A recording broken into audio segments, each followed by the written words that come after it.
আসসালামু আলাইকুম রহমতুল্লাহি ওবারাকাতুহু। রহমতের মাস রমজান, বরকতের মাস রমজান, মাগফিরাতের মাস রমজান, দোজখ হতে মুক্তির মাস রমজান, বরকতের মাস রমজান, ক্ষমা প্রার্থনা করার মাস রমজান। রহমত, ক্ষমা, মাগফিরাত, দয়া সব কিছুর মাস হলো এই পবিত্র রমজান। প্রতিদিনই আমরা আল্লাহ পাককে ডেকে থাকি বা আল্লাহ পাক আমাদের ডাকে সাড়া দেন, কিন্তু এই রমজান মাস হলো ইবাদতের মাস। রাসূল করিম সাল্লাল্লাহু আলাইহি সাল্লাম বলেছেন, রজব মাস হলো ইবাদতের চাষাবাদের মাস, শাবান মাস হলো ইবাদতের ফসল রোপণের মাস এবং রমজান মাস হলো সেই ফসল ঘরে তোলার মাস। আলহামদুলিল্লাহ, রমজান প্রায় সমাগত। বর্তমান এই করোনার এই ভয়াবহ পরিস্থিতিতে আমরা এই সামনে রমজান পেতে যাচ্ছি ইনশাআল্লাহ। আল্লাহর রহমতে আমরা এই রমজানের প্রতিটি সময়কে আমরা কাজে লাগানোর চেষ্টা করব ইনশাআল্লাহ। কারণ রমজানে কেউ যদি 2 রাকাত নফল নামাজ পড়ে, সে কিন্তু একটি ফরজ নামাজ আদায় করার সওয়াব পেল। যে ব্যক্তি একটি ফরজ কাজ আদায় করলো, সে যেন 70টি ফরজ আদায় করলো। এই জন্য রমজান মাসে বেশি বেশি করে কোরআন তেলাওয়াত করতে হয়, বেশি বেশি করে নফল নামাজ, জিকির, আজকার, তসবিহ, তাহলিল, দুরূদ শরীফ পড়তে হয়, আস্তাগফিরুল্লাহ পড়তে হয়, গুনাহ মাফ চাইতে হয়, আল্লাহর রহমত কামনা করতে হয়। যে যত পারেন আমরা সেগুলি আদায় করার চেষ্টা করি। এবং এই বৎসর তো বলার অপেক্ষাই রাখে না। আমরা এই দুনিয়াতে আল্লাহ পাক যেই উদ্দেশ্য নিয়ে আমাদেরকে প্রেরণ করেছিলেন, আমরা আসলেই সবাই সেই উদ্দেশ্য কম বেশি আমরা ব্যাহত করেছি, ঠিকমতো আমল করিনি, ইবাদত বন্দেগী করিনি, অনেক অন্যায়, অবিচার, জুলুম, অত্যাচার, নির্যাতন, অনেক গুনাহের কাজ করেছি। এগুলি আমাদেরকে শুধরানোর জন্য আল্লাহ পাক এই করোনা মহামারী দিয়েছেন, গজব দিয়েছেন। আল্লাহ পাক যেন তৌফিক দেন, আমরা যেন খাঁটি বান্দা, মুমিন বান্দা হতে পারি। আজকে আমার আলোচনার বিষয় তারাবি নামাজ। রমজানের একটি অন্যতম সৌন্দর্য, অলংকার বলা যায়, বা একটি মজাদার একটি আমল বলা যায়, বা একটি অসংখ্য সওয়াবের নামাজ বলা যায় এই তারাবি নামাজকে। আমরা যেই মসজিদে 20 রাকাত তারাবি নামাজ আদায় করি, সেটি হলো সুন্নতে মুআক্কাদা। সুন্নতে মুআক্কাদা হলো যেই সুন্নতটাকে আমাকে অবশ্যই পালন করতে হবে। সুন্নতের বিভিন্ন প্রকারভেদ রয়েছে, তার মধ্যে সবচেয়ে উল্লেখযোগ্য গুরুত্বপূর্ণ সুন্নত হলো সুন্নতে মুআক্কাদা, যেটি আমাদেরকে অবশ্যই পালন করতে হবে। যেমন ফজরের নামাজের আগের 2 রাকাত সুন্নত, জোহরের নামাজের আগের 4 রাকাত, পরের 2 রাকাত সুন্নত, মাগরিব নামাজের পরের 2 রাকাত সুন্নত, এশার নামাজের পরের 2 রাকাত সুন্নত। এগুলি হলো সুন্নতে মুআক্কাদা, এটা আমাকে আদায় করতেই হবে। তেমনি এই তারাবি নামাজ কিন্তু সুন্নতে মুআক্কাদা। হ্যাঁ, কেউ যদি ওজরবশত তারাবি পড়তে না পারেন, অসুস্থ থাকেন, তাহলে তার জন্য মাফ রয়েছে, সে আদায় না করলেও হবে। অর্থাৎ সুন্নত থেকে সে বঞ্চিত হবে, কিন্তু গুনাহগার হবে না। এই 20 রাকাত নামাজ আদায় করা সুন্নতে মুআক্কাদা। জামাতের সাথে আদায় করা আরেকটি সুন্নত। খতম তারাবি অর্থাৎ কোরআন শরীফ খতম দিয়ে, অর্থাৎ নামাজের মাধ্যমে পুরা মাসে কোরআন শরীফ খতম দেওয়াটি আরেকটি সুন্নত। এটি মহিলাদের জন্য সুন্নত, এবং ঘরে একাকী নামাজ পড়লেও এই 20 রাকাত তারাবি নামাজ পড়া সুন্নত।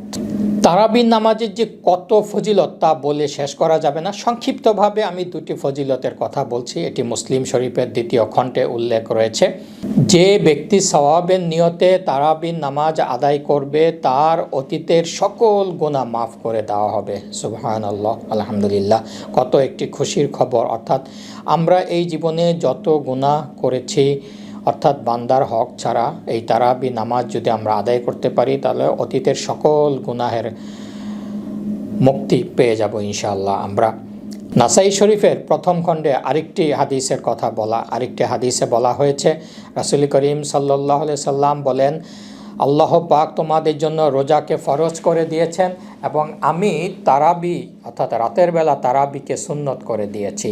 কেউ যদি সওয়াবের নিয়তে দিনের বেলা রোজা রাখে এবং রাতের বেলা তারাবি নামাজ আদায় করে, তাহলে তাকে ওই শিশুর ন্যায়, ওই নবজাতক শিশুর ন্যায় যে মাত্র ভূমিষ্ঠ হলো সেই নিষ্পাপ শিশুর মতো তাকেও নিষ্পাপ করে দেওয়া হবে, অর্থাৎ তার জীবনে আর কোনো গুনাহ থাকবে না।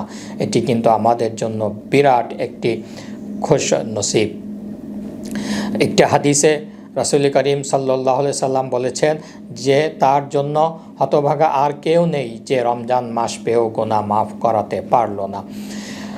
এই রমজান মাসের যেটি আমি প্রথমেই বলছিলাম যে অন্যতম একটি ইবাদত হলো তারাবি নামাজ, 20 রাকাত তারাবি নামাজ। এই 20 রাকাত তারাবি নামাজ সম্পর্কে আজকে আমার আলোচনা। এটি কিন্তু আমরা সবাই জানি যে 20 রাকাত তারাবি নামাজ পড়তে হয়, আমরা ছোটোবেলা থেকে সবাই পড়ে আসতেছি, জানি। সাহাবাগণ এটা আমল করেছেন, সমস্ত ইমামগণ মুস্তাহিদগণ তাই আমল করেছেন। কিন্তু অত্যন্ত দুঃখের বিষয়, লজ্জার বিষয় যে কিছু সংখ্যক লোক হয়তো ওনারা ভুল ব্যাখ্যা করেছেন, কারণ একটি বিষয়ের বিভিন্ন ব্যাখ্যা রয়েছে, বা অপব্যাখ্যা করেছেন যে ওনারা বলে থাকেন তারাবি নামাজ 8 রাকাত।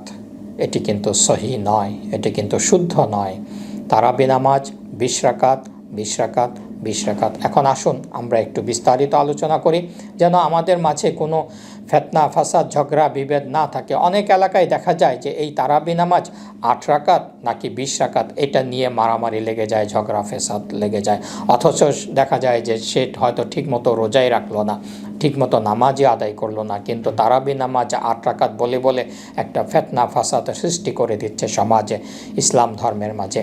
হযরত জাবির ইবনে আব্দুল্লাহ রাদিয়াল্লাহু তাআলা আনহু বলেন, রাসূল করিম সাল্লাল্লাহু আলাইহি সাল্লাম একবার হুজরা থেকে মসজিদে নববীতে আসলেন এবং তারাবি নামাজ 20 রাকাত আদায় করলেন সাহাবাদের সাথে, এবং বেতের 3 রাকাত আদায় করলেন।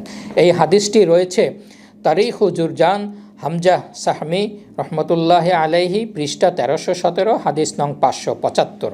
হযরত সুতাইর ইবনে শাকাল রাদিয়াল্লাহু তাআলা আনহু বলেন, নবী করিম সাল্লাল্লাহু আলাইহি সাল্লাম রমজানে 20 রাকাত নামাজ পড়তেন এবং বেতের 3 রাকাত পড়তেন। এটি মুসান্নাফে ইবনে সাহেবা 2য় খণ্ড 163 পৃষ্ঠা, হাদিস নং 7680। এরকম অসংখ্য হাদিস রয়েছে, যেটি মুসান্নাফে ইবনে সাহেবাতে বিভিন্ন ব্যাখ্যা রয়েছে, বিভিন্ন হাদিস রয়েছে। আমি মাত্র 2টি হাদিস উল্লেখ করলাম। রাসূল করিম সাল্লাল্লাহু আলাইহি সাল্লামের ইন্তেকালের পর হযরত আবু বকর সিদ্দিক রাদিয়াল্লাহু তাআলা আনহু, ওমর রাদিয়াল্লাহু তাআলা আনহু, ওসমান রাদিয়াল্লাহু তাআলা আনহু, আলী রাদিয়াল্লাহু তাআলা আনহু, ওনারা সহ লক্ষাধিক সাহাবাগণ, তাবিঈগণ, তাবিঈগণ 20 রাকাত তারাবি নামাজ আদায় করেছেন। হযরত ওমর ফারুক রাদিয়াল্লাহু তাআলা আনহু আদেশ দিয়েছেন, তোমরা মসজিদে জামাতের সাথে 20 রাকাত তারাবি নামাজ আদায় করো। আমরা জানি যে সারা দুনিয়ার সমস্ত আলেম, মুহাদ্দিস, মুফতি, ফকি, আল্লামা, শায়েখ, পীর, মাশায়েখ, অলি, আউলিয়া, দরবেশ যত যাই বলি না কেন, সমস্ত লোকের আমল ইবাদত যদি একসাথে করা হয় বা মান সম্মান যদি একসাথে করা হয়, তাহলে একজন আদনা সাহাবীর পায়ের ধুলার একটি ধুলার সমপরিমাণও আমরা সারা জগৎবাসী দুনিয়াবাসীর আমল ইবাদত সমপরিমাণ হবে না।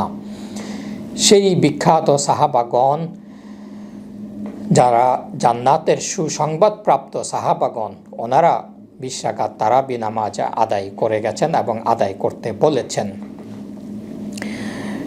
অনেকেই হয়তো প্রশ্ন করবেন বা কমেন্ট করবেন যে আচ্ছা ভাই বলেন তো, রাসূল করিম সাল্লাল্লাহু আলাইহি সাল্লাম প্রতিদিন কয় রাকাত করে তারাবি পড়তেন? জি ভাই, এটি আপনারা করতেই পারেন, কারণ খুব স্বাভাবিক, করাটাই জানার একটি আগ্রহ রয়েছে। এই সম্পর্কে একটি হাদিস রয়েছে বুখারী শরীফের প্রথম খণ্ড 669 পৃষ্ঠা এবং মুসলিম শরীফের প্রথম খণ্ড 259 পৃষ্ঠাতে এই হাদিসটির বর্ণনা রয়েছেন। আয়েশা রাদিয়াল্লাহু তাআলা আনহা বলেন, রাসূল করিম সাল্লাল্লাহু আলাইহি সাল্লাম প্রথম দিন হুজরা থেকে বের হয়ে মসজিদে নববীতে গেলেন, সাহাবাদের সাথে তারাবি নামাজ আদায় করলেন। এরপর পরের দিন ওই সাহাবাগণ এটি প্রচার করলেন। দ্বিতীয় দিন আরও অনেক সাহাবা মসজিদে নববীতে জমায়েত হলেন। রাসূল করিম সাল্লাল্লাহু আলাইহি সাল্লাম হুজরা থেকে বের হলেন, ওনাদের সাথে তারাবি নামাজ আদায় করলেন। এরপর দিন তৃতীয় দিন আরও অধিক সংখ্যক লোক সাহাবাগণ জমায়েত হলেন। রাসূল করিম সাল্লাল্লাহু আলাইহি সাল্লাম মসজিদে নববীতে আসলেন, তারাবি নামাজ আদায় করলেন এবং তৃতীয় দিনের এই নামাজের কথা মদিনার আনাচে কানাচে ছড়িয়ে গেল। প্রচুর সংখ্যক সাহাবী মসজিদে নববীতে জমায়েত হলেন। রাসূল করিম সাল্লাল্লাহু আলাইহি সাল্লামের সাথে নামাজ পড়বেন বলে মসজিদে নববীতে কানায় কানায় পরিপূর্ণ হয়ে গেল। কিন্তু চতুর্থ দিন রাসূল করিম সাল্লাল্লাহু আলাইহি সাল্লাম আর মসজিদে নববীতে এলেন না, অর্থাৎ হুজরাতেই তিনি একাকী নামাজ আদায় করলেন। ওই দিন ভোরবেলা সেহরির পর, ফজরের পর রাসূল করিম সাল্লাল্লাহু আলাইহি সাল্লাম সকল সাহাবাদের উদ্দেশ্যে বললেন, তোমরা মসজিদে এসেছো নামাজ আদায় করার জন্য, তারাবি নামাজ আদায় করার জন্য, কিন্তু আমি দেখেছি শুনেছি, কিন্তু আমি ইচ্ছা করেই বের হইনি। কারণ আমার আশঙ্কা হচ্ছিল, ভয় হচ্ছিল যে আমাদের এই জামাতবদ্ধ নামাজ দেখে, অর্থাৎ এত ভিড় দেখে, এত আগ্রহ দেখে রাসূল করিম সাল্লাল্লাহু আলাইহি সাল্লাম বলছেন, আমার ভয় হচ্ছিল যে আল্লাহ পাক হয়তো এই নামাজটি আমাদের উম্মতের জন্য ওয়াজিব করে দিতে পারেন। আমি সেই ভয়ে, সেই আশঙ্কাতে আমি আজকে চতুর্থ দিন তোমাদের সাথে তারাবি নামাজ জামাতে আদায় করিনি। অর্থাৎ উম্মতের উপরে যদি ওয়াজিব হয়ে যায়, এটা আমাদের জন্য বেশ কষ্টকর হয়ে যেত। এমনিতেই আমরা না পড়ার জন্য আমরা অনেকেই 8 রাকাতের ফতোয়া দিচ্ছি বা না পড়ার জন্য বিভিন্ন ওসিলা করছি। সেই ক্ষেত্রে যদি আমরা ওয়াজিব হয়ে যেত তারাবি নামাজটি, আমরা কিন্তু আদায় করতে বেশ কষ্টকর হয়ে যেত। এই কারণে রাসূল করিম সাল্লাল্লাহু আলাইহি সাল্লাম প্রতিদিন মসজিদে এসে তারাবি নামাজ আদায় করেননি। কিন্তু রাসূল করিম সাল্লাল্লাহু আলাইহি সাল্লাম যখন ইন্তেকাল করলেন, আমাদের সামনে থেকে চলে গেলেন, তখন সাহাবাগণ আদেশ করলেন, একত্রিত হলেন। কারণ তখন সমস্ত সাহাবাগণ একসাথে নামাজ পড়ল, সেটি আর ওয়াজিব হওয়ার কোনো বিন্দুমাত্র আশঙ্কা ছিল না। তাই হযরত ওমর ফারুক রাদিয়াল্লাহু তাআলা আনহু এটি বাধ্যতামূলক করে দিয়েছেন। রাসূল করিম সাল্লাল্লাহু আলাইহি সাল্লাম বলেন, আল্লাহর পরে যদি আমি কাউকে বন্ধু হিসাবে গ্রহণ করতাম তাহলে আবু বকর সিদ্দিক রাদিয়াল্লাহু তাআলা আনহুকে করতাম। আমার পরে যদি কেহ নবী হতো তাহলে হযরত ওমর সেই নবীটি হতো। আমার সাথে বেহেশতের উত্তম সঙ্গী হিসাবে থাকবে হযরত ওসমান যে নূরাইন, এবং আমি হলাম জ্ঞানের শহর, এবং হযরত আলী হলো সেই শহরের দরজা, অর্থাৎ জ্ঞানের দরজা। অর্থাৎ হযরত আলী, হযরত ওসমান, হযরত ওমর ফারুক, হযরত আবু বকর সিদ্দিক রাদিয়াল্লাহু তাআলা আনহু সহ বিখ্যাত সাহাবাগণ 20 রাকাত তারাবি নামাজ জামাতে প্রতিদিন আদায় করেছেন এবং আদায় করার জন্য আদেশ করেছেন। এ প্রসঙ্গে হযরত ওমর ইবনুল খাত্তাব রাদিয়াল্লাহু তাআলা আনহু বলেন, এটি সুন্নতে হাসানা, নতুন পদ্ধতি, কতই না উত্তম। এটি বুখারী শরীফের প্রথম খণ্ডে 260 পৃষ্ঠায় বর্ণিত রয়েছে। অর্থাৎ আমরা যারা বেদাত বলি, অনেকে দুঃখজনকভাবে একটু অবমাননা করার উদ্দেশ্যেই বলে থাকে যে হযরত ওমর বেদাত করে গেছেন। নাউযুবিল্লাহি মিন যালিক। জি, এটি বেদাত। কারণ হযরত ওমর রাদিয়াল্লাহু তাআলা আনহু নিজেই বলেছেন, এটি সুন্নতে হাসানা, নতুন পদ্ধতি, অর্থাৎ প্রতিদিন জামাতবদ্ধভাবে নামাজ পড়াটা একটি নতুন পদ্ধতি, এটি কতই না উত্তম। হযরত ওমর ফারুক রাদিয়াল্লাহু তাআলা আনহু এত আধ্যাত্মিক ক্ষমতা সম্পন্ন ছিলেন, এত উঁচু মাপের, যিনি সারা বিশ্বের মাঝে অর্ধ পৃথিবী শাসন করে গেছেন। সেই হযরত ওমর ফারুক রাদিয়াল্লাহু তাআলা আনহুর মতামতকে আল্লাহ পাক অনেক ক্ষেত্রে ঊর্ধ্বে রেখেছেন। অর্থাৎ রাসূল করিম সাল্লাল্লাহু আলাইহি সাল্লাম বিভিন্ন বিষয়ে সাহাবাদের সামনে পরামর্শ করতেন।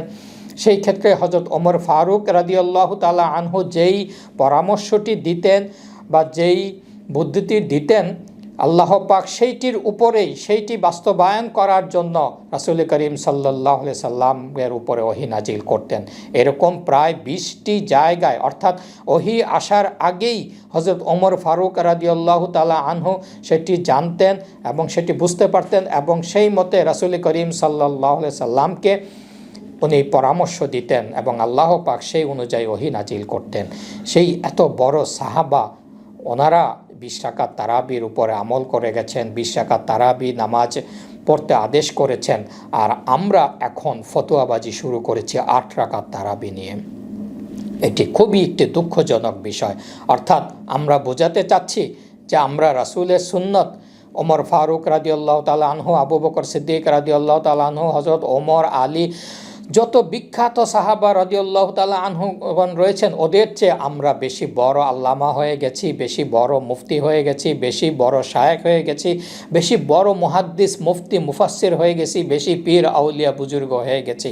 আমরা এখন বেশি সুন্নত আদায় করার জন্য 8 রাকাতের ফতোয়া আদায় করার জন্য, 8 রাকাত তারাবি আদায় করার জন্য ফতোয়া জারি করে দিচ্ছি এবং সমাজে একটি ফিতনা ফাসাদ সৃষ্টি করে দিচ্ছি, যা কোনো মতেই কাম্য না। এটি খুবই একটি দুঃখজনক বিষয়। এবার আসুন, অনেকে যারা এই 8 রাকাত তারাবির কথা বলে থাকেন, তাদের সামনে কি দলিল রয়েছে, কি হাদিস রয়েছে, সেটিও আপনাদের সামনে আমি একটু বলে দিই। নয়তো অনেকে কমেন্টে বলবেন যে রাসূল করিম সাল্লাল্লাহু আলাইহি সাল্লাম তো 8 রাকাত পড়েছেন রমজান মাসে। বুখারী শরীফের 2য় খণ্ডে 1147 নম্বর হাদিসে বলা হয়েছে, কিছু লোক আয়েশা রাদিয়াল্লাহু তাআলা আনহার কাছে গিয়েছিলেন রাসূল করিম সাল্লাল্লাহু আলাইহি সাল্লামের রাতের ইবাদত সম্পর্কে প্রশ্ন করতে। তখন আয়েশা রাদিয়াল্লাহু তাআলা আনহা বলেন, রাসূল করিম সাল্লাল্লাহু আলাইহি সাল্লাম রমজানের ভিতরে ও বাহিরে সব সময় 11 রাকাতের বেশি নামাজ আদায় করতেন না। তিনি প্রথমে 4 রাকাত নামাজ আদায় করতেন। তোমরা সেই 4 রাকাতের সৌন্দর্য এবং দৈর্ঘ্য সম্পর্কে আমাকে জিজ্ঞাসা করো না। অতঃপর তিনি আবার 4 রাকাত নামাজ আদায় করতেন। সেই 4 রাকাত নামাজের দৈর্ঘ্য ও সৌন্দর্য সম্পর্কে আমাকে জিজ্ঞাসা করো না। অতঃপর তিনি 3 রাকাত বেতের নামাজ আদায় করতেন। শুধু দর্শক মণ্ডলী, আপনারা এখানে একটু সূক্ষ্মভাবে খেয়াল করেন, যারা 8 রাকাত তারাবির কথা বলেন তারা এই একটি মাত্র হাদিসের কথাই বলে থাকেন। এখানে কয়েকটি বিষয় লক্ষ্য করুন। তিনি বলেছেন রাসূল করিম সাল্লাল্লাহু আলাইহি সাল্লাম রমজানের ভিতরে ও বাহিরে, অর্থাৎ রমজান মাসে এবং রমজান মাস ছাড়া যে বাকি 11 মাস রয়েছে, সব সময় প্রতি রাতে তিনি 8 রাকাত নামাজ আদায় করতেন এবং 4 রাকাত করে আদায় করতেন এবং 3 রাকাত বেতের আদায় করতেন। এখন প্রশ্ন হলো, আপনারা যারা রমজানে 8 রাকাত তারাবি পড়েন, তাহলে কেন রমজানের বাহিরে এই 8 রাকাত তারাবি আপনারা পড়েন না? কারণ এটি ছিল তাহাজ্জুদের নামাজ এবং বুখারী শরীফে তাহাজ্জুদের অধ্যায়েও এই হাদিসটি রয়েছে এবং তারাবি অধ্যায়েও এই হাদিসটি রয়েছে।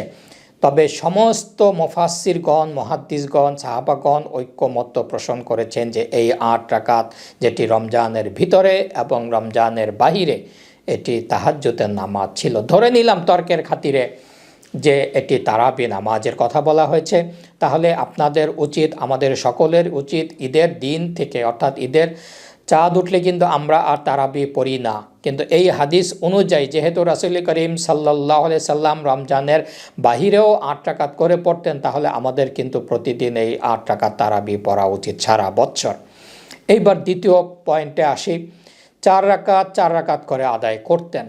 তাহলে আপনারা যারা 8 রাকাত তারাবি পড়েন, 2 রাকাত করে, অর্থাৎ 4 বারে 4 দুগুণে 8 রাকাত নামাজ পড়েন, তারা কেন রাসূলের সুন্নাহ বিরোধী 4 রাকাত না পড়ে 2 রাকাত করে পড়ছেন?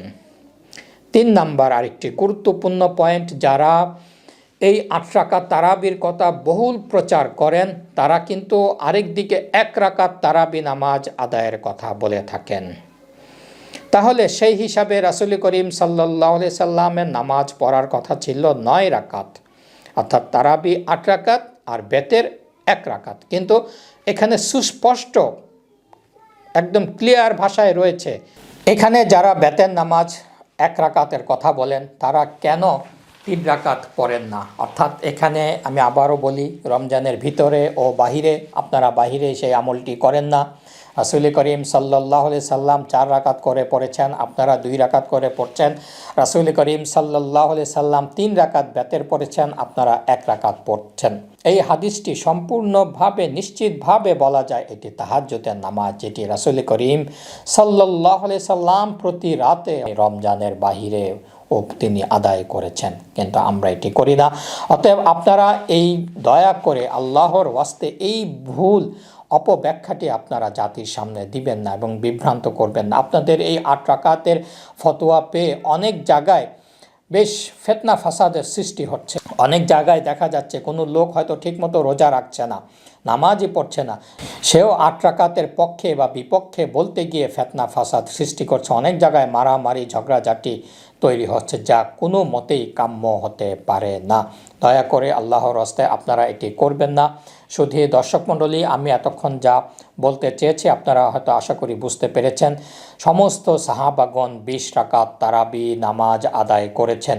যেখানে সাহাবাগণ আদায় করেছেন সেখানে আর এই ফতোয়ার বিপক্ষে দুনিয়ার কোনো দলিল পেশ হতে পারে না, কারো কোনো ব্যাখ্যা বিন্দুমাত্র গ্রহণযোগ্য হতে পারে না। শুধু সাহাবাগণই নয়, আমি বড় বড় ইমামগণের রেফারেন্স দেই। হজরত ইমাম আবু হানিফা রহমতুল্লাহ আলাইহি 20 রাকাত, ইমাম শাফি রহমতুল্লাহ আলাইহি 20 রাকাত, ইমাম আহমদ ইবনে হাম্বল রহমতুল্লাহ আলাইহি 20 রাকাত, হজরত সুফিয়ান সাউরি রহমতুল্লাহ আলাইহি 20 রাকাত, ইমাম মালিক রহমতুল্লাহ আলাইহি 36 রাকাত। এখানে আরেকটি কথা বলে রাখি, তারাবি নামাজ কিন্তু 20 রাকাত নয়। ইচ্ছা করলে আরও বেশি কেউ আদায় করতে পারেন। কেউ যদি ইচ্ছা করেন 30 রাকাত, 40 রাকাত, 50 রাকাত, 80 রাকাতও পড়তে পারেন। সেটি পড়লে সওয়াবের ভাগিদার হবেন, কিন্তু পড়লে কোনো ক্ষতি নেই, আবার না পড়লেও কোনো ক্ষতি নেই। পড়লে অনেক ফজিলত পাবেন। কারণ এখানে আমরা দেখতে পাচ্ছি ইমাম মালিক রহমতুল্লাহ আলাইহি তিনি 36 রাকাত নামাজ করতেন, যিনি একটি বড় একজন ইমাম ছিলেন। ইমাম ইবনে তাইমিয়া রহমতুল্লাহ আলাইহি তিনি বেতের সহ 39 রাকাত নামাজ আদায় করতেন। এখানে একটি খুবই গুরুত্বপূর্ণ পয়েন্ট, যারা 8 রাকাত তারাবি নামাজের কথা বলে থাকেন তারা কিন্তু এই ইবনে তাইমিয়া রহমতুল্লাহ আলাইহির কথা কিন্তু মান্য করেন, বেশিরভাগ ক্ষেত্রেই ওনার রেফারেন্স দিয়ে থাকেন। অতএব আপনারা আপনাদের ইমামকেই অনুসরণ করুন, এবং অনেক অনেক ইমামগণ 43 রাকাতও পড়েছেন। অতএব আমরা এই যুগের আলেমগণ এটিকে আর নতুন করে ব্যাখ্যা দেওয়ার, বিশ্লেষণ করার, ফতোয়া দেওয়ার বিন্দু মাত্র কোনো সুযোগ নেই। আমরা আইনের ভাষায় বলে থাকি যে যেখানে সুপ্রিম কোর্ট বা হাইকোর্ট কোনো রায় দিয়ে থাকে, কোনো আইনের ব্যাখ্যা দিয়ে থাকে, অর্থাৎ কোনো আইন বা সংবিধানে যদি কোনো আইনের ব্যাখ্যার বিশ্লেষণ পরিষ্কারভাবে ধারণা না থাকে বা ক্লিয়ারলি দেওয়া না থাকে, সেক্ষেত্রে হাইকোর্ট বা সুপ্রিম কোর্ট সেটির ব্যাখ্যা দিয়ে রায় দিয়ে থাকেন। এরপরে সেই রায়ের উপরেই কিন্তু অধস্তন আদালত, অর্থাৎ যত জেলা জজ কোর্ট রয়েছেন, ডিস্ট্রিক্ট জাজ রয়েছেন, এডিশনাল জাজ, সাব জাজ বা সহকারী জজ বা জুডিশিয়াল ম্যাজিস্ট্রেট বা অন্যান্য মোবাইল কোর্ট, যাই বলি না কেন, ওই আইনের সংবিধান বা আর অন্য কোনো মূল আইনের ব্যাখ্যা নতুন করে দেওয়ার কোনো অবকাশ নেই।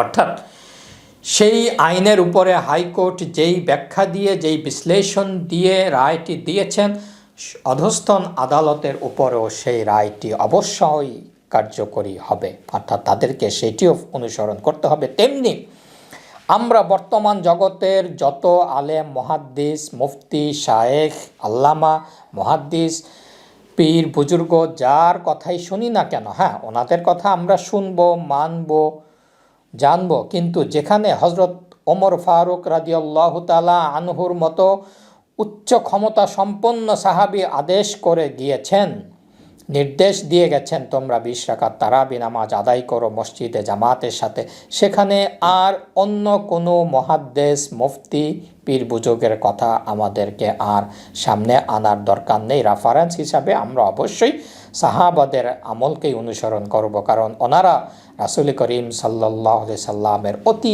নিকটের লোক।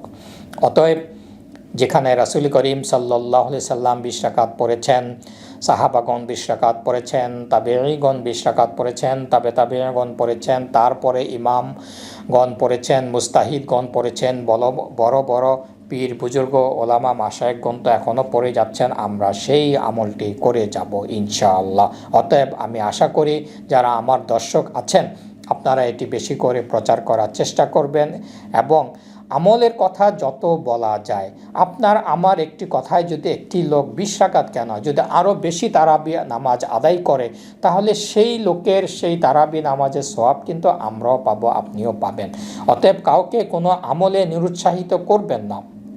নফল নামাজের, নফল রোজার, নফল তসবিহ তাহলিল এগুলি যত করা যায়, যত ইবাদত করা যায়, এই রমজান মাসে আমরা বেশি বেশি করে আমলের পাশাপাশি আরেকটি যেই কাজটি করব, আপনারা অতি দ্রুত জাকাতটি আদায় করে দিন।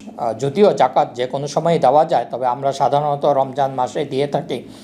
এখন সারা দুনিয়াব্যাপী যেই গজব মহামারী করোনায় আমরা আক্রান্ত, বিশেষ করে বাংলাদেশ একটি অনুন্নত রাষ্ট্র, সারা বিশ্বেই একটি খাদ্যে অভাব দেখা দিবে, আল্লাহ না করুক সেটি থেকে আমরা যেন মুক্তি পাই। সবাই দোয়া করবেন, বিশেষ করে করোনা থেকে যেন আমরা মুক্তি পাই। তো বিশেষ করে যারা মধ্যবিত্ত বা নিম্নবিত্ত রয়েছে তাদের জন্য, বিশেষ করে যারা উচ্চবিত্ত রয়েছেন, ধনশালী অর্থাৎ যাদের উপরে জাকাত ফরজ হয়েছে, আপনারা পরিপূর্ণভাবে জাকাত আদায় করবেন এবং আরেকটু বেশি দেওয়ার চেষ্টা করবেন। এখনই আপনার জাকাতটি আদায় করুন। জাকাতের হকদার হলো প্রথমে আপনার গরিব আত্মীয় স্বজন, তাদেরকে নিশ্চুপে নীরবে আপনি জাকাতটি দিয়ে দিন, কোনো প্রকাশ করা নয়। দান সৎকা এমনভাবে করতে হবে যেন আপনার বাম হাত করলে আপনার ডান হাত যেন না জানে। আর বিশেষ করে আপনারা যারা গরিব আত্মীয় স্বজনকে আপনারা জাকাতের টাকা দিবেন, সেক্ষেত্রে আপনারা কিন্তু বলে দিবেন না এটি জাকাতের, কারণ তারা এই মুহূর্তে কিন্তু অসহায়। অনেক মধ্যবিত্ত পরিবার, সচ্ছল পরিবারও কিন্তু এখন বিভিন্ন কারণে, ব্যবসা বন্ধ থাকার কারণে সমস্যায় পড়ে গিয়েছে।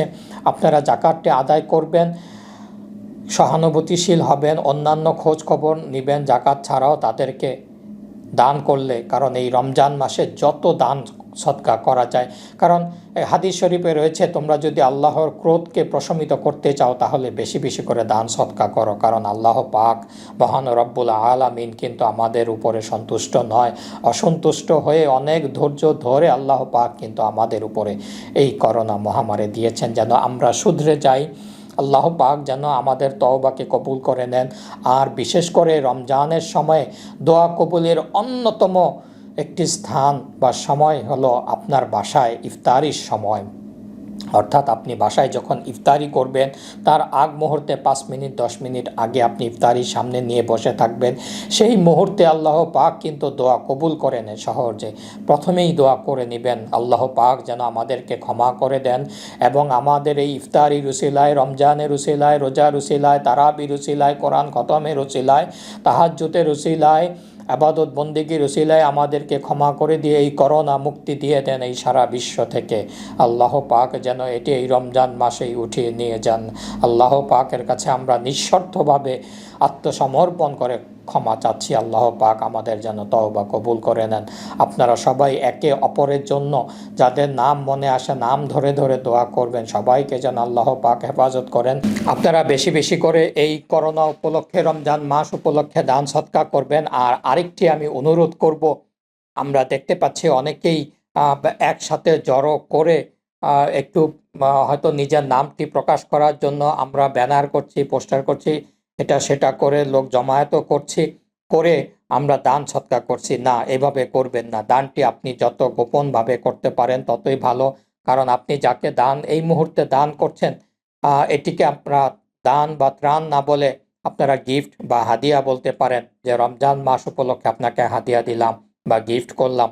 আরেকটি কাজ করবেন না, যাদেরকে আপনারা দান করছেন তাদের ছবি বা ভিডিও আপনারা প্রকাশ করবেন না আল্লাহর হস্তে, কারণ এটি অনুচিত। হ্যাঁ, যদি একান্তই আপনি আরেকজনকে উৎসাহ দেওয়ার জন্য বা কিছুটা প্রচার করার জন্য করে থাকেন, সেক্ষেত্রে আপনি আপনার ছবি বা আপনার মালামাল এই সব যেগুলি দান করছেন সেগুলির ছবি আপনারা প্রকাশ করতে পারেন, কিন্তু যাকে দিচ্ছেন তার পরিচয় বা তার ছবি বা তার ভিডিও আপনারা অনলাইনে বা সোশ্যাল মিডিয়াতে দিবেন না। এটি তার জন্য অবমাননাকর।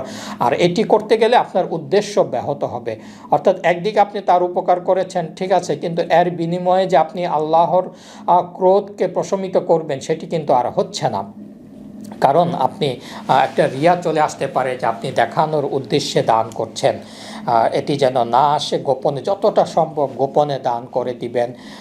এটি চাউল হোক বা ক্যাশ টাকা হোক, যেভাবেই হোক আপনারা দান করার চেষ্টা করবেন। একে অপরের পাশে যেন আমরা থাকতে পারি। আল্লাহ পাক যেন সেই তৌফিক দান করেন। আপনারা সবাই আমার জন্য দোয়া করবেন। আল্লাহ পাক যেন আমাদেরকে ক্ষমা করে দেন, করোনা ভাইরাসটিকে এই দুনিয়া থেকে উঠিয়ে নিয়ে যান। আমিন।